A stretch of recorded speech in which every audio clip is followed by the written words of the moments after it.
Greetings and salutations, everyone, and welcome back to tonight's second half. Before we get into it, a couple links. As you know, I rely on Patreon, PayPal, and my merch to help the channel to continue to grow and go. The links to Patreon and PayPal are in the description below. My merch is displayed directly under the video. Also, Dogman Frightening Encounters, Volume 1 through 3, the audiobook versions. They were written and researched by Tom Lyons, narrated and produced by me, Jeff Nadolny.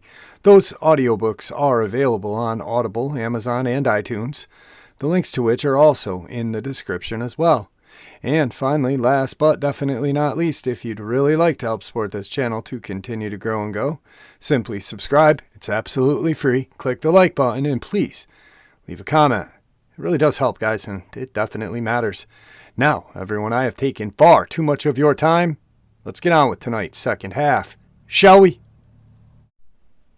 About a week ago, I shared with you all an encounter from a subscriber out of Alabama. I was sitting here thinking it's always best to hear it from the person directly who had the encounter. So that's what we're going to do tonight. Also, at the end of that, I'm going to share with you an update. Let's get into it. All right, everybody. Tonight I have a special guest with me, Zach from Alabama. He has shared two of his encounters, one when he was a child and one just recently where he actually heard one of these creatures speak. I invited him on the show tonight because I think it is really beneficial for everybody to hear what he has got to say. Zach, the floor is yours, my friend. Hi, everybody. Hey, how y'all doing? Yeah, I can tell you one thing. Some of y'all out here probably don't believe in these things, but yes, they do exist. But as a kid, yeah, I had experience with one, and now about 20 years later, I came across another one. And I can... Good way to start this for you. You want to share? You want to share your first encounter, and that way they can get like reacquainted with you, or? Yeah, I can definitely do that. All right. Yeah, like I showed on the channel before, everybody. You know, as a kid, I came across one, and I was staying the night at my grandparents' house, my mom's parents, over in Summerdale. And one night, went out in the back, you know, just doing a normal thing. And then I ended up looking up in a tree, ended up seeing one. And yeah, it's definitely a hard subject to talk about. This is really my first time, you know, talking to everyone live about it. So if I sound a little jittery, y'all, I do apologize for that. It's definitely still a little bit of a hard topic.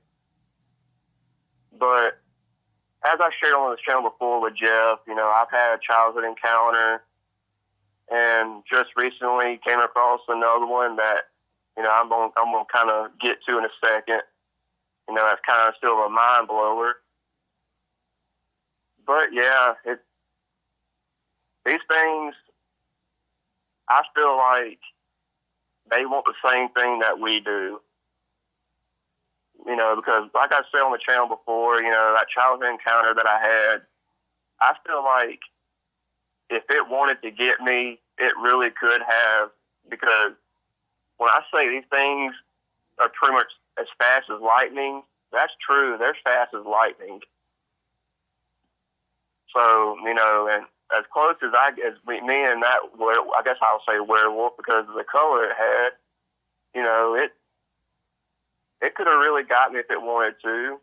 And I do feel like with it waving, I kind of feel like in a way it tried to lure me because, you know, like William has said, you know, once they get you kind of comfy, you know, that's when they're more likely to try to get you. So, you know, for many years, I thought, you know, these things were definitely completely evil, just like plenty of people that say on the channel. You know, these things feel like they just give off a negative vibe and just evil. And that's true. That's true. I can understand where that comes from. But with this recent encounter that I just recently had that I ain't shared with nobody up until recently with you, Jeff. Yeah. You know, these things, I feel like we have way more in common than we want to give them credit for, just like they probably don't want to give us credit for. You know, but just like I've shared recently, you know, I was on my dad's hunting property up there in Fruitdale, Alabama, which is about 50-something miles from where I'm at now, here in Mobile. You know, I was on my property, you know, just walking around, you know, looking at what needs to be done because we leased a property, so, you know, there's other people that, you know, will use it for turkey season, stuff like that, and then once they leave, you know, we'll turn around and go, you know, and go lease it for ourselves for the year to hunt deer. So, my dad's got leukemia, so my dad's not really able to do like we used to, go walk around for hours out in the heat, you know, enjoy the, you know, wildlife and stuff like that.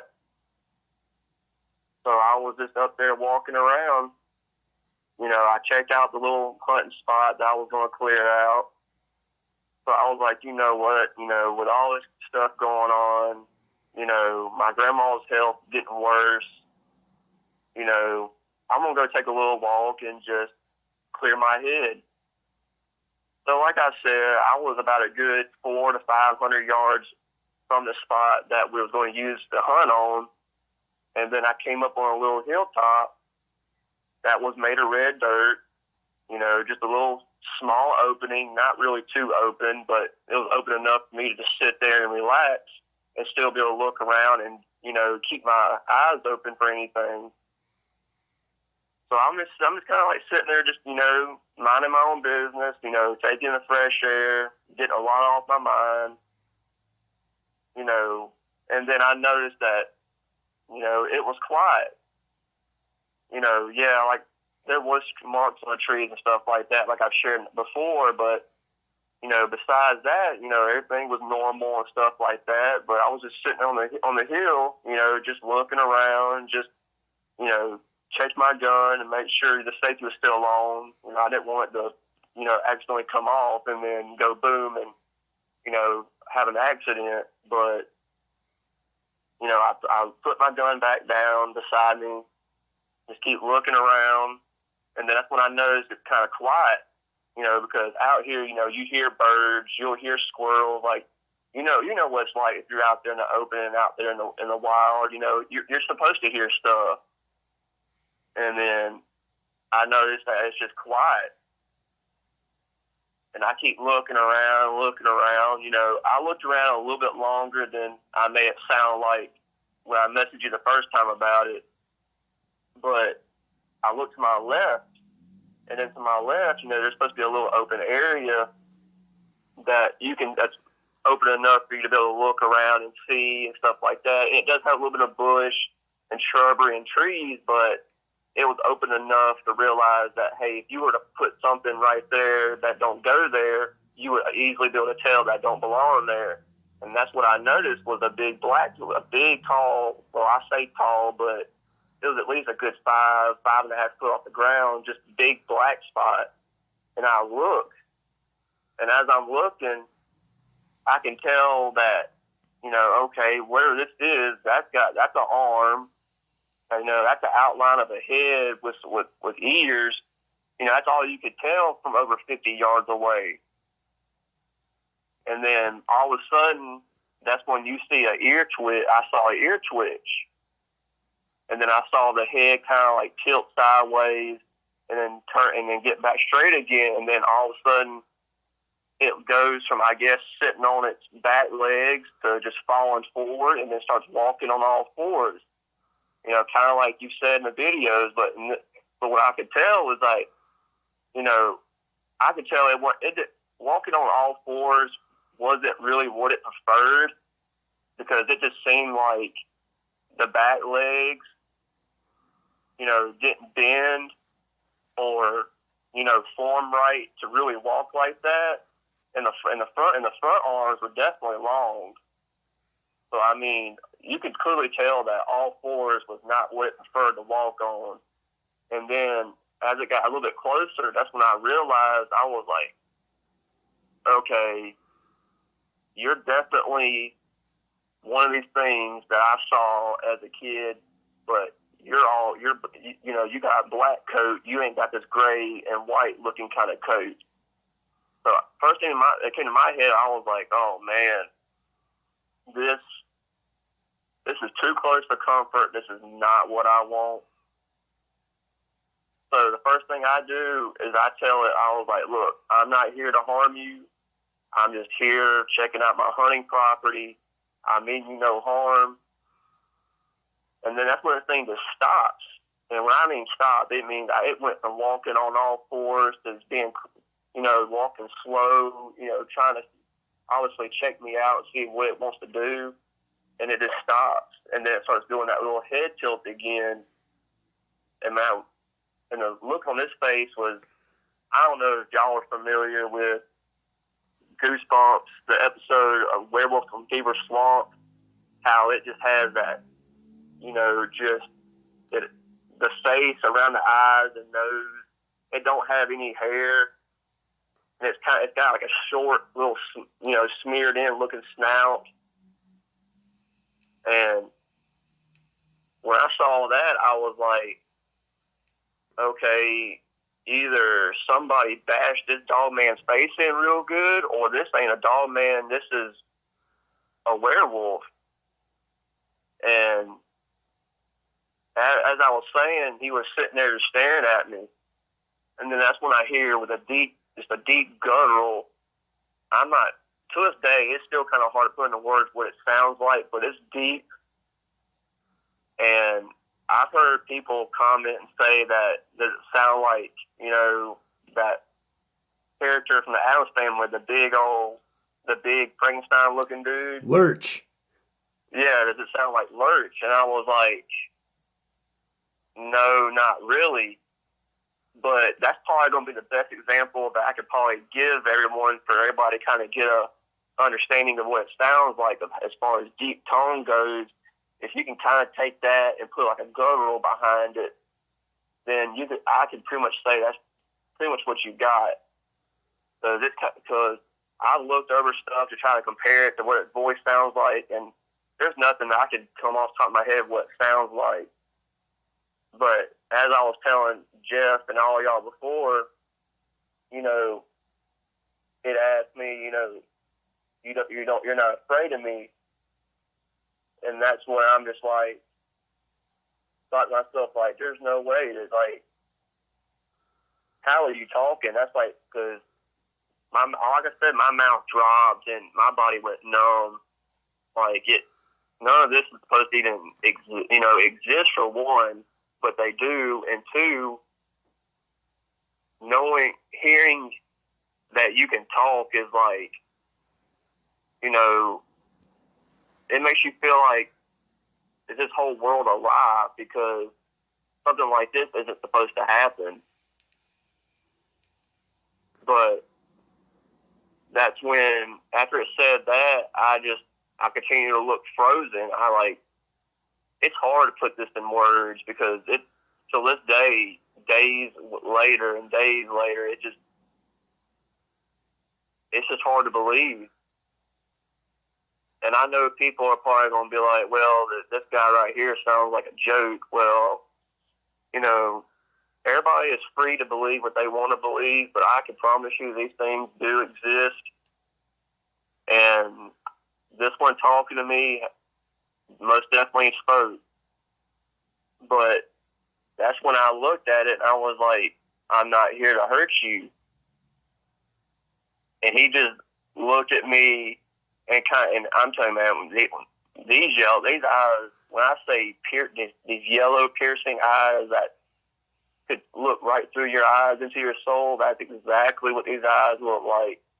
You know, they got where we would have green, yellow look, you know, eyes. These are yellow with black pupils, and it looked like a human's eyes, but just yellow instead of being blue, green, brown, whatever that we would have. And he's just sitting there staring at me.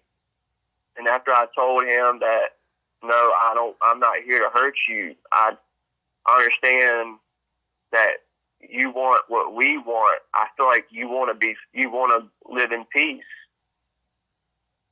And I know, I came across one of your time before in the past, and I feel like if that one didn't kill me, then I feel like, in a way, you won't kill me. I feel like there can be an understanding, and that's when it just sits there and just keeps looking and looking, and then all of a sudden it goes from being off on all fours to stand up on two legs. And Jeff, when I tell you this thing stood up on two legs, that's when fear really flows, because this thing was easily between 7 and 8 foot. There's no doubt about it. And how William does his job, seeing these things on a regular basis and seeing something like that stand up on two legs, that man is a bigger hero than anybody wants to give him credit for, because you got to be, it's hard to put in words how you can handle something like that. But when it stood up on two legs, that's when it looked at me, and then it raised its right hand and pointed dead at me with these big old hands. I'd hate to be anybody that gets grabbed by these big old hands, because the fingers are pretty darn long, and I would hate to get grabbed by something like that. So it pointed and looked at me, and that's when I said protect us. And that's when, you, Jeff, and William kind of helped me out and realized that it really meant to say to protect me. And if that's the case, that made me feel a lot more relieved. But in a way, like William said, you can't sit here and get comfy with something like that. And I haven't. But till this day, he's, I call him Buddy because that's just a quick name to give him. And I feel like, and I feel like me and him, I feel like we're slowly becoming friends, because, even to this day, he don't walk up and greet you, hey, how you doing, like your everyday neighbor. He stays at a distance and just minds his own business. Like, he'll sit there and just prop up against a tree, or just stand there and watch. But he don't never do nothing. And then recently, Jeff, I was listening to one of your channels, and I had the phone propped up against the tractor to kind of make it help echo a little bit, to make it louder, because one of my speakers on my phone don't work, so I can't really hardly hear. But I'm sitting here, listening to your channel and all that, and the wolf that you have at the beginning of your channel, when it does that little howl and does all that, that's when I heard a noise from behind me one day, and I looked, and it was him, and he was doing a little howl noise. I don't know exactly. I can't really reenact it, because I sure as hell ain't got the vocals that he's got. But he just kind of like sat there and kind of like would mock the noise, just kind of going, except with in his tone of voice that's hard for me to reenact. Right. But I was just kind of like, and that's when I followed your channel, and I looked at him, because he's 50 to 60 yards away. Like I said, he keeps his distance, but he ain't gonna get real close. because I think he's still kind of weary, just like I am about him. You know, somebody that's 8 foot tall and not supposed to exist. You know, I'm gonna definitely question you for a long time. But you know, he just sits there and just starts, kind of making the mocking noises. I was like, did you hear what I'm listening to? And when I said that, and when I say that, this thing looked at me and shook its head up and down. It didn't say nothing, but its head nodded up and down, like, say, yeah. And I was like, do you want to listen to this with me? Because, I'm trying to sit here and, I'd rather make friends than make enemies with anybody. But this thing, I definitely want to try to be the best of friends. But when I said that, it kind of like got on all fours again and kind of like walked himself a little bit outward, because where he was at, he was still kind of in the trees, so it's not like he was in the open. So he kind of like made his way towards, my direction, which a little ways away, about, I won't say, he was about 50 or 60 yards, so I was probably about 30 or 40 yards, from the edge of the woods and the clearing and all that stuff. So I could see him in there. So I'm sitting there, I say that to him. He starts making his way towards me, like I said, on all fours, being slow and skeptical. I'm pretty sure he's trying to figure out, hey, what you got going on. So he makes his way out a little bit. I'm going to say probably, all you can see is really his right arm and his head. He didn't really want to put himself out there. So I'm sitting and I'm like, there is people out here who believe in you and don't want to hurt you. That was the best way for me to put it. And he looked at me and said, I think his next word was friend. And I was like, yes, friend. That we all can be friends. And Jeff, this thing looked at me and and smiled. And when I say smiled, I'm talking about, like I've said before in the past, like a Grinch stole Christmas kind of smile that these things can put off. And that's when he just went back in the woods. And all I know is I heard him take off and run. And I was like, what is he doing? And then he was gone for a while. And then shortly later, hopefully William can be listening to all this and kind of make out what I'm trying to explain to everybody. But, time goes by, and this thing comes back, except he comes out, at the other end of the pasture that I'm, sitting here getting ready to hunt on. And Jeff, this thing comes back with a deer. It wasn't alive, of course, but he came back with a deer. Wow. So so when that happened, I looked at him and I was thinking to myself, like, okay, what is this? Like, what is he doing? And like I said, he came up with a deer, and at this point, he's out in the open. He's completely out in the open. And this is the first time that, was settled after my nerves are settled and stuff like that. I'm able to really look at him and get a real good picture of what I'm looking at. And he stands up, and he's got this deer in his right hand. And I'm talking about this.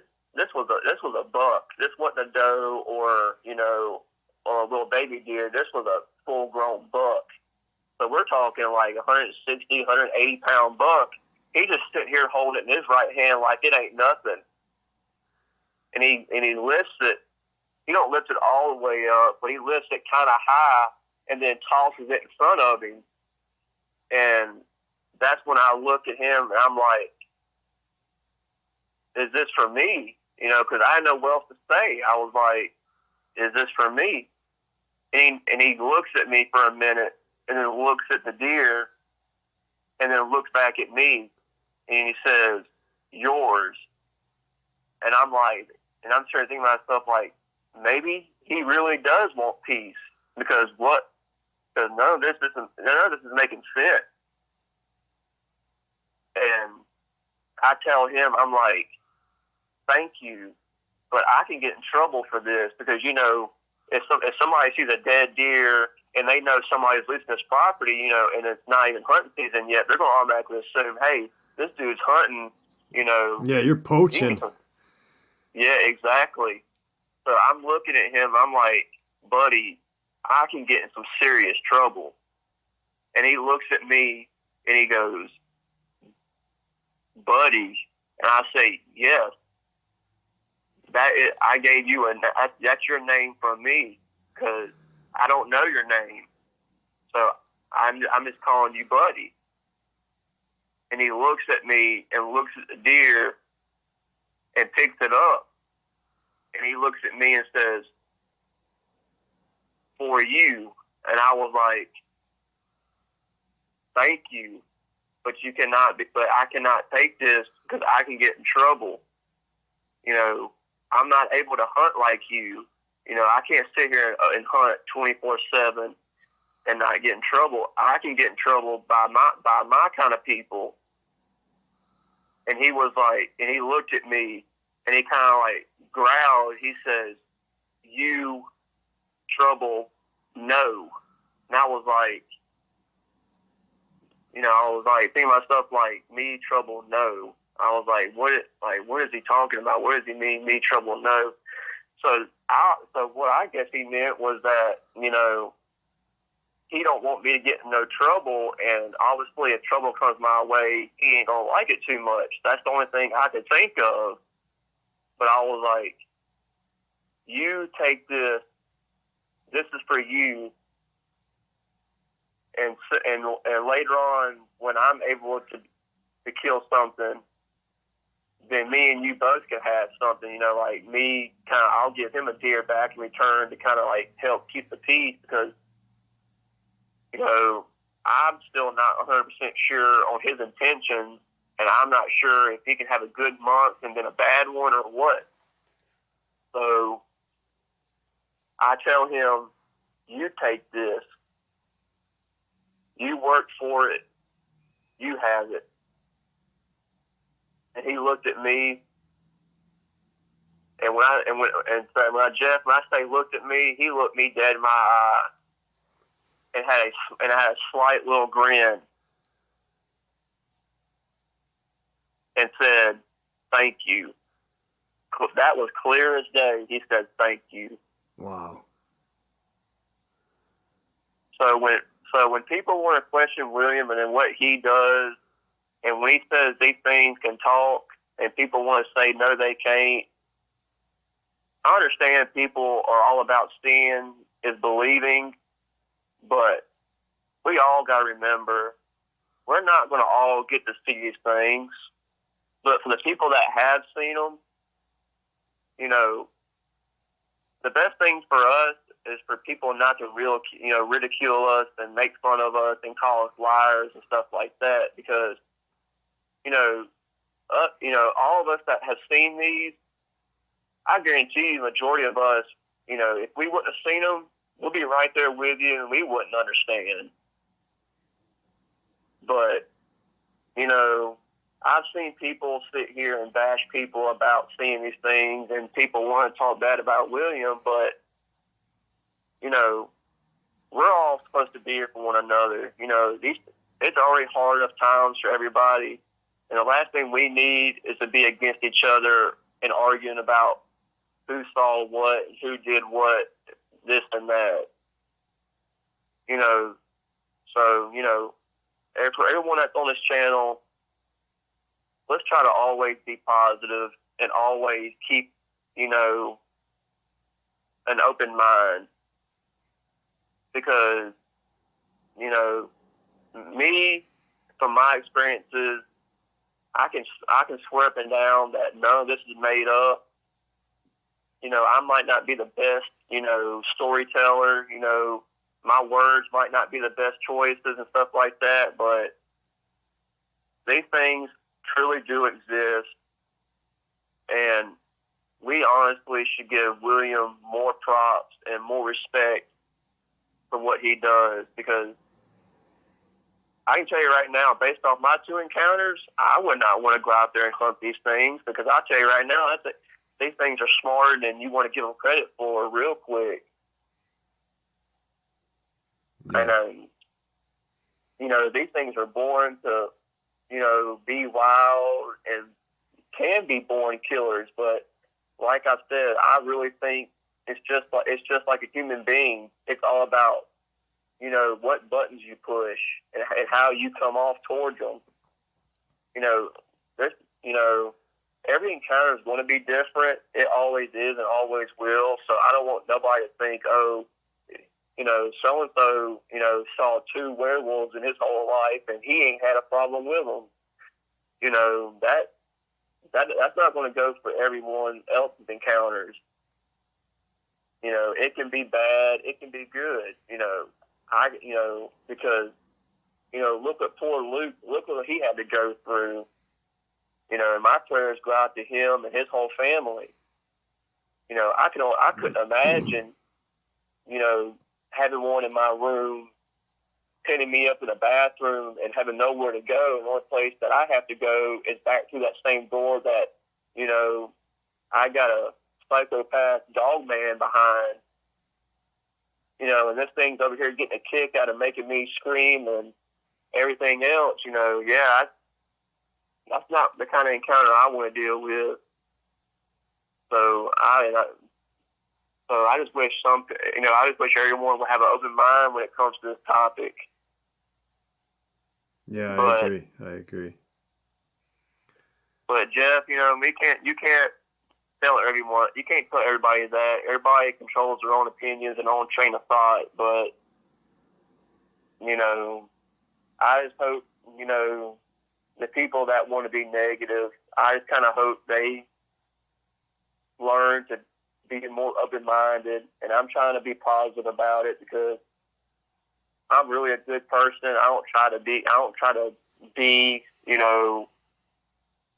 irrational towards people, but sometimes people and their train of thoughts, just, it makes it harder for people like me to come out with stuff like this, because people like me that is going through this makes anxiety and stress to go through the roof.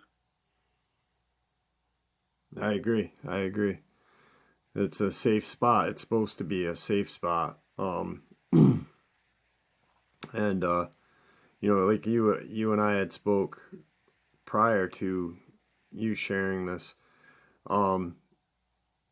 You said that this has helped you tremendously. You just sharing, your first encounter at your grandparents' house, and then shortly after you contacted me. It wasn't even shortly after; it was like a couple months later. And I've seen your comments in the comment section, and I appreciate that I can help people. So yeah, it means a lot to me that you said that, that I helped you. And wow, but your encounter, you help a lot of us out, Jeff, more than I think you realize. And me personally, and I'm sure a lot of other people, we want to thank you for what you do and thank you for your channel. And I hope to see you continue to grow. And me as a subscriber, I'm going to always be here. And if I can help anybody in the comments, or if I can help anybody with questions, I'm willing to help, because I want to help William get this out. And I want to help, if I can get some of these werewolves points across that, hey, they don't want to hurt us, then I would like to do that too, because I feel like we as humans, the way that we go about things, we intend to quickly judge a book by its cover. And the moment you see one of these things and you're going to think, oh, this ain't supposed to exist. Oh my God, it's out to kill me. Yeah, there's some out there that have, the wrong type of mindset, but we always got to remember, us humans, a lot of us have the wrong mindset. And sometimes the approach that we would put towards one another to get our points across that, hey, I'm not this bad person that you think I am, I feel like we can do it with these things as well. Yeah, like William said, the Dogmen are, they're definitely their own kind of people, in other words, but I feel like a lot of us just get too scared and automatically jump to violence to, defend ourselves, or, when we go around just having the wrong mindset that, just ends up making us make bad choices that end up bringing bad things upon ourselves. That would be like me, I'm out here minding my own business and somebody aims a gun at me, and just because of how bulky and intimidating I look, they want to kill me, but yet I'm not out here trying to kill them. Well, I could have easily walked up behind them and tapped them on the shoulder and snatched the head off their shoulders, but, it didn't. So, I just feel like, in a way, if some of us do see these things, I ain't going to say it works for all of them, but if you see one, just try to keep your calm and see what it's going to do. Because I promise you, from how my buddy acts and how quiet and stealthy he can be and as big as he is, there's no doubt that if you have one around you and it might be showing itself, or it might be sitting here, being a typical Dogman or being a typical werewolf, if it hasn't attacked you yet, then obviously that's not its number one intention, because I can tell anyone real quick that if these things wanted you, they could easily have you. And as far as, but in Luke's shoes, having that one in the bedroom, that's something like that. That's crazy. Absolutely. And, yeah. And you could hear the fear in him, like his, just having him talk about it.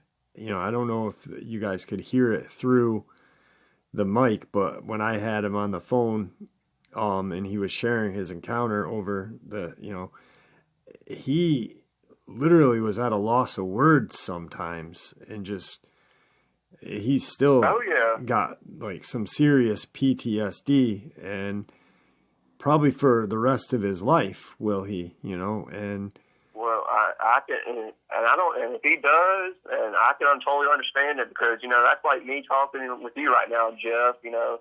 I'm not. It's hard for me to put this stuff into words, because this stuff is not. We're told growing up that, hey, monsters don't exist, this and that. So when we get after 20-something years of being told, hey, this don't exist, da da da da, and you come across something like this, and it happens to you, whether in a good way or bad way, there is no choice of words for this stuff. There really isn't. There's no way you can sit here and tell something like this without getting choked up or this and that, because, this stuff ain't supposed to exist overall, according to how we're being told and raised. But that's why, like some people, when they sit here and go on to, talking about their encounters and stuff like that, and some of them sound so holly and jolly, I'm just kind of like, man, how either you got a better approach than I do or something, because I don't know how people come up with the choice of words to tell their stories like they do. That's like when I wrote you all mine, I was hoping my choice of words were good enough, because this stuff is just hard to put into words. It really is. Yep, it is. It is. That's like, but, as far as Buddy goes, he's been... How many times have you seen him, like, since the very first time when you were up on that hill sitting there? Since that day of seeing him that one time, I've probably seen him let's see, I've been up there Let's see, I've been up there probably about 4 times since then, and probably about 3 out of 4 I've seen him. Wow. And like I said, every time I've seen him, he's been 50 plus yards away. So I kind of feel like he's still trying to figure me out and make sure that I'm not on any kind of time. Just right. like I'm definitely watching him, make sure he's not on any kind of time. But, you know, I've seen him, you know, walk in the distance, stuff like that, on all 4s and on all 2s. Now, when he's on all 4s, how big is he? Like on all 4s? Let's see. I'm 5'9", so I'm not that tall, and even from the distance and at my height, I could easily say 5 foot easily. Wow. Easily. That is huge. And then we stand up on all 2, or on all, you know, on his back legs and all that. He's easily pushing 7, 7.5, if not 8. But I know he's 7 to 7.5 easily. But like I said, he's been real positive so far. So it's, you know, my outlook on werewolves and dogmen might be a little different than everybody else's, and that's because of my experiences. But trust you me, you know, I've taken William's advice to heart, and I hope everybody else does too, because, you know, if you know enough and know anything about the military and stuff like that, then you'll know that a lot of stuff that William says is on the money. You know, because I've had family in the military. You know, I still got one cousin that's still an active Marine. You know, so I grew up around people in the military, so I kind of had that military lifestyle growing up, and that's like me. You know, I go shooting all the time. You know, and I can shoot steel plates at 300, 400, and 500 yards and stuff like that, but that's what kills me. And to know some people out here want to hunt these things, I got news for people that want to do that. It's not going to go the way you think it's going to. And if you think it's going to just stand there and let you point something at it, it's not going to point nothing. It ain't going to happen.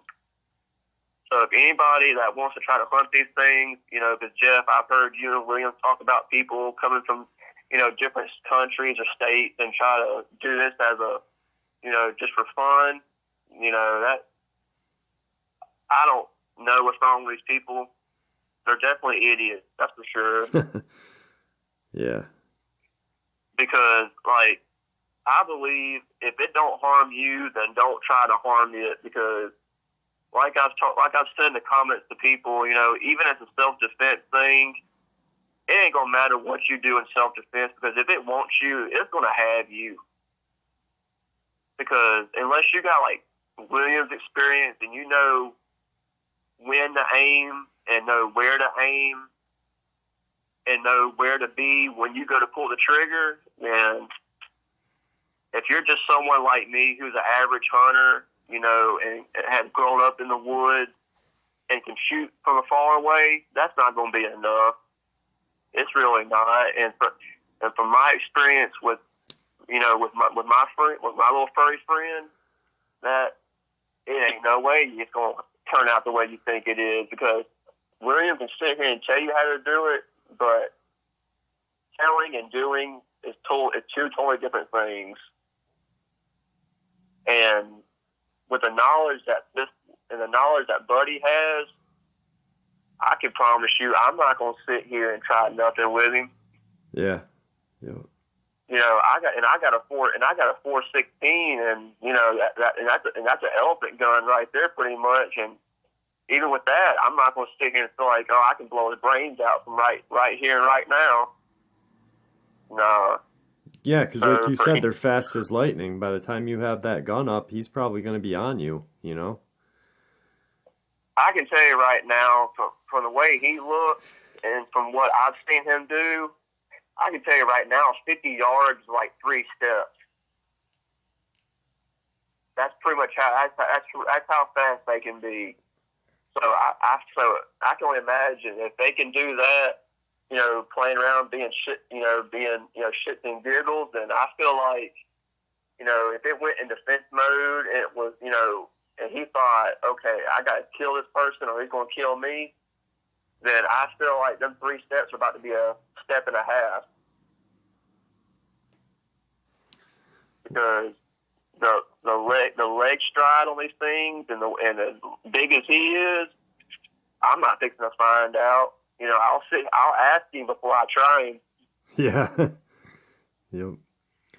And I really do. And lately, it's like I said, Jeff, it's been really positive. And I've seen him easily 3 times. Yeah, 3 times now since that first encounter, because I've been up there 4 more times. And one day he wasn't there, and that's when I started getting a little concerned. I didn't know if William probably called him back, to the facility or whatever it was. Because I ain't gonna lie, I like having him around. Like, I kind of feel like I'm not sure what the name of that movie was, but it was a movie that I think came out in the 90s that was about a boy who discovered Bigfoot, and they became best friends. I can't remember the name of the movie, though. Was it Harry and the Hendersons? No, it wasn't Harry and the Hendersons. It had that blonde-headed boy from Home Improvement in it. That's all I can remember. It had one of the little boys in that movie playing the main character, playing as the boy that became friends with Bigfoot. I can't remember the name of it now.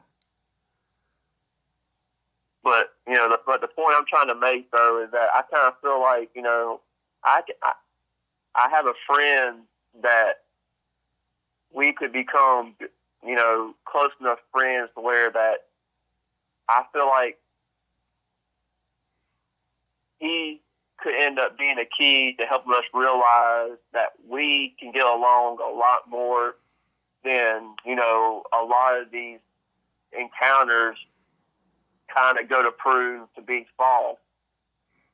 I've listened to Vic Cundiff's channel. I've listened to what lurks beneath and what lurks above. I've heard a lot of encounters be scary and be, not the best, but I've also heard a lot of encounters where people just, the moment they come across them, they're aiming a 12-gauge shotgun and blowing out their pectoral muscles, and then, it retaliates, and then people want to talk about, it tried to kill me. Well, I guess so. If you blew my chest muscle out, I'm about to tear you up too. Yeah, absolutely. Absolutely. It's just they're trying to defend themselves. And honestly, because, if William and all of them are trying to put these things out here to help us understand that they can help us, then, there needs to be something out here that is helping us realize that these things are out to protect us, and they're being trained to protect us, because, the last thing you want to do is go out here and confuse them, and they get trained to watch over us, but yet the moment they see us, we're out here trying to shoot them like moving targets. So that's why, I kind of feel like that if we can train these things to understand that we don't want to hurt them, then us as humans need to realize that we don't need to show aggression right off the bat when you see one, because you never know. You can come across one like me and it end up being on a different type of time. It's here and it's not trying to hurt you, but yet you're out here trying to blow its head off. So now it's like, okay, well, head honcho told me to, protect you, but you out here trying to blow my head off. So you know what? Forget what he says and forget what the heck, and forget you. I'm going to take you out since you want to try to take me out. All right, yeah. We're kind of running out of time right now because I only have about an hour recording time, not from YouTube, but from the program I use. So, Zach, these have been some amazingly valid points. That last point you made was exactly, that's pretty much probably how their brain works. You're out to get me. Why are you trying to get me when I'm supposed to be here to protect you? I'd love to have you back and discuss any more of your encounters with Buddy. I'm curious to see if he has a name that was given to him on his own. Like how Justin had a name. I don't know how you could go about doing that, but I'm real curious to see. So. Yeah, I could probably see about trying to ask him. Maybe, I'm not going to sit here and guarantee nothing or whatever, Right. but I could possibly do that or whatever. And maybe, just maybe, if it's okay with William or whoever, whatever, because I understand, you're not supposed to take pictures or recordings or nothing like that, but just maybe, I could probably maybe at least get a recording and maybe have his voice, recorded, and I can maybe put on the show and let everybody hear it. And yeah, I'd like to hear that. Or, yeah, that would be amazing. I don't want to get nobody in trouble, especially myself, because right. We've been told,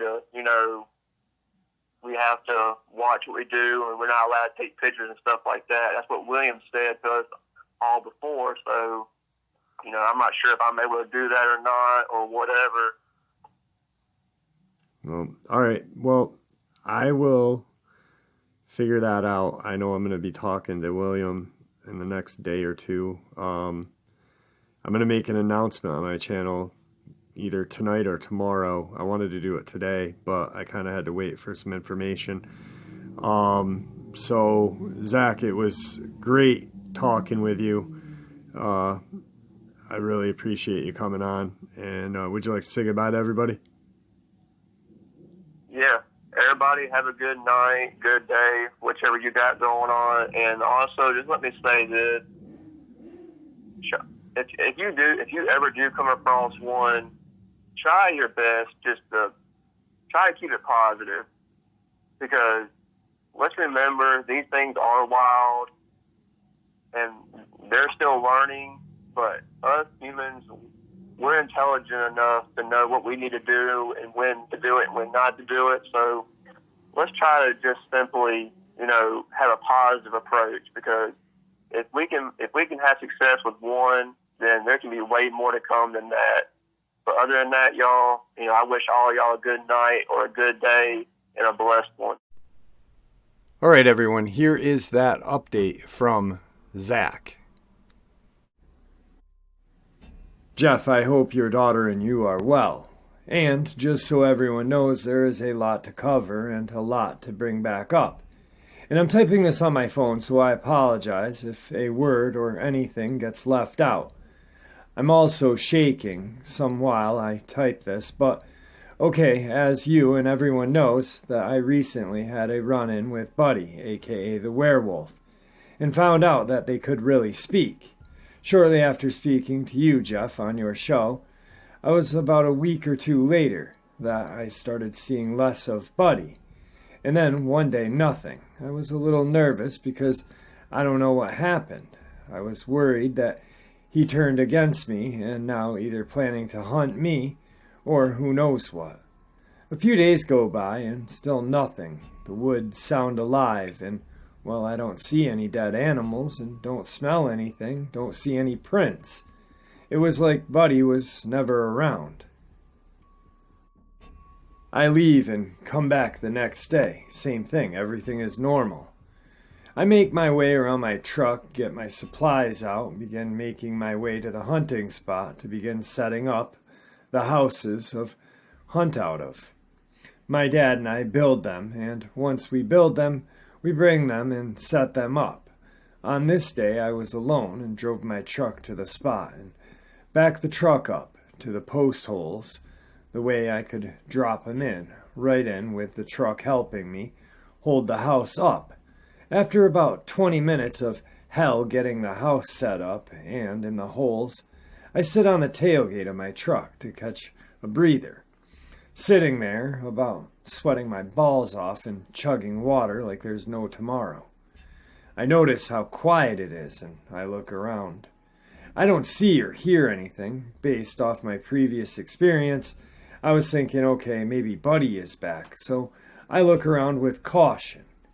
I didn't have my .416 with me this time. All I had was my AR-15 because how crazy things have gotten in the world, I only had it for safety reasons. But as I was saying, I was looking around and couldn't see anything. That's when I gradually began to smell a strong odor of dead animal and wet dog. Now I know what people mean by the odor, because it smells bad. But as I said, I smelt that odor and kept looking around. I couldn't see anything or hear anything, and then it dawned on me. Hey, people said Dogman had that smell, and right when I had that thought in my mind, I hear a faint growl and noises coming from my rear. And at this point, all that's behind me is the house I had just put up in the woods. I turn and duck down to squat so I can look past the house to see if there's anything behind the woods. And that's when I see this creature with a golden coat, German Shepherd head, halfway sticking out from behind a tree. As soon as I saw it, it ducked back behind the tree. I'm thinking to myself, that's not Buddy, it doesn't even look like him. WTF is that? It looked nothing like Buddy, or the one that I saw as a child. So I stay in this crouched position, staying focused on that one spot, then I hear a sound from my left. Now to my left is nothing but a small open field. Because of my angle and direction, I'm already facing, there's probably about 200 yards of open field, and on my right is a trail leading out to an open area and nothing but woods. Because how I was set up, I was at an angle that was facing more right than left, so I could get a clear all-around view of the open field. So I wanted to kind of clear up and help understand the layout, but as I heard that noise, I looked to my left and saw this black spot crouched down on all fours, trying to stay low to the ground. And as soon as I saw it, it stopped moving. And then the one in the woods began to growl, and this time even louder. I began thinking really fast in my mind that I needed to stay calm and remember how to use my instincts. Half my family comes from military background, and they taught me a lot. And one is to always keep my head up, mind clear, swallow my fear. But as this one growled, I turn my eyes to it. I quickly adjust back on the other, and that's when I catch it making again, and at this point, I know what's going on. But my gun is in my truck in the back seat. I remember that my windows are open, and that if I hop out of this bed, they're gonna pounce. So I'm staying calm, still crouched down. My truck is lifted, so I'm fairly decent off the ground. So it would take me 1 or 2 extra seconds to hop down, and I knew that I couldn't waste a second if I'm going to make a move at this moment. I knew it was going to take the training I've been given and have taught myself, and what William has taught through your channel. As I'm in the bed of my truck trying to plan this out, the one from behind the tree steps out and looks at me with a grin. It seems we are only 25 yards apart. He's not far, and yes, it was definitely a male, if you know what I mean. And as it steps out, it goes from grin to making growling noises again. Then it darts to my right through the small patch of trees, crosses the trail, and into another tree line. Now they are on my left and right at this point. So I look back to the other one, and it's now moved more in the middle of the field, and more in front of my truck at this point, still staying low to the ground. I'm confused at this point, not knowing what's going on. I begin to hear movement to my left, same one that just went into the woods. As I look to my left, the one in front of me stands up, makes a loud growl, howling noise, and runs my direction. Soon as it begins to run straight at me, I jump, slide across the top of my truck, and into the passenger seat. Like I said, the windows are open, keys are still in the ignition. I crank it enough to power the windows to roll them up. By the time I had the window half up, the one running was at the hood of my truck. This thing cleared 100 yards easily within seconds, enough to where I didn't even get my windows completely up. It just stops and puts its hand/paw on my hood of my truck. This is early afternoon, so I'm getting clear as day look at these things. This one wasn't bulky, it was lean, and this one had a dark brown color to it. And the other one has a golden brownish color, like a lab with the golden tannish color. The fur wasn't that thick. The face was a mixture of a German Shepherd wolf, if that makes any sense. The hands were more like paws and hands mixed together. As it stood there, it started sniffing the air, looking around, then it turns its head to a right, which is my left, and there comes the other one, walking on all fours. I grab my AR-15 and look back up, and as soon as I look up, it's looking at me. And the look in its eyes are like, I don't know what you just did, but I'm about to find out. And that's when I pull the charging handle. And as soon as I do, that growls and hauls ass to my passenger side quarter glass window and shoves its face into the window. And as soon as that one did it, the other one comes from behind and smacks the quarter window and sends cracks all through it.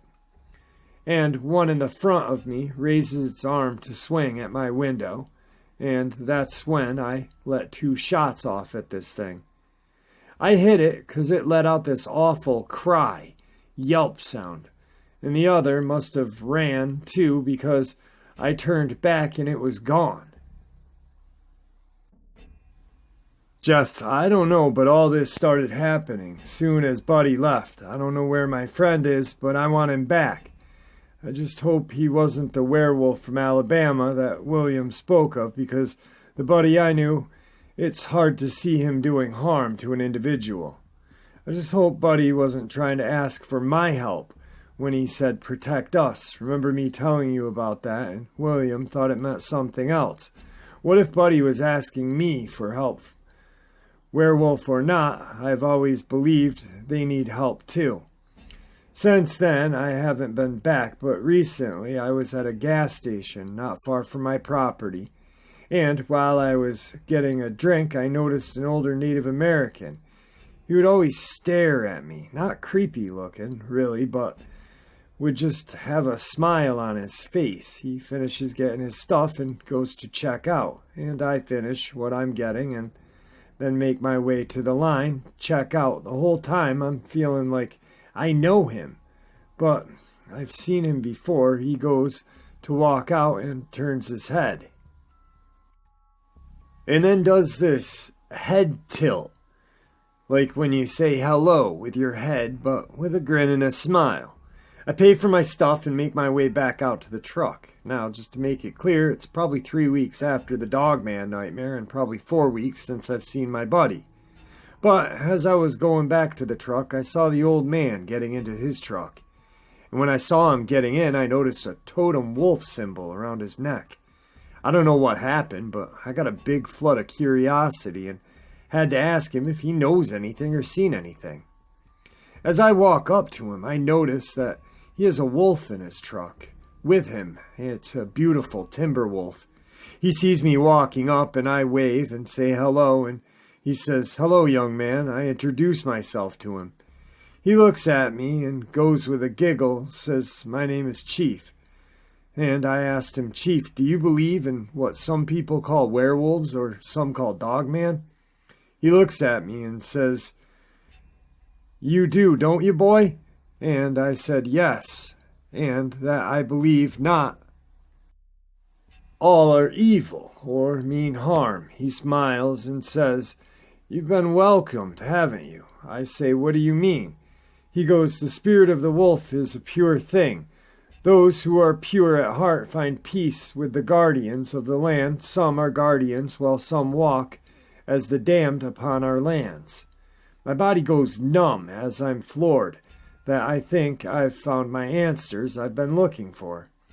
I tell him not long ago I had come across a werewolf, and if spoke to me, and said protect us, but lately I haven't seen him since, and I told him everything that went on between me and Buddy, and he tells me that you are pure at heart and have a spirit of a wolf, and he is rubbing his wolf totem on his necklace. You are one with. Jeff, there's lots more I have to share with you. This is not all of the story. There's way more. After that, I went to the native's home, and he shared so much with me that I think I've found the truth to a lot of questions when it comes to the Dogman/werewolf. I'm going to share more with you and everyone who wants answers as well. I'm speaking more with him sometime soon, but till then, I do have a lot to share with you and your channel.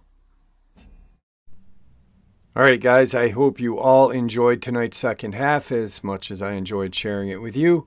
I really would like to thank everybody for all your support. It really does mean the world to me. Things are looking a little better. I was able to get to my specialist today.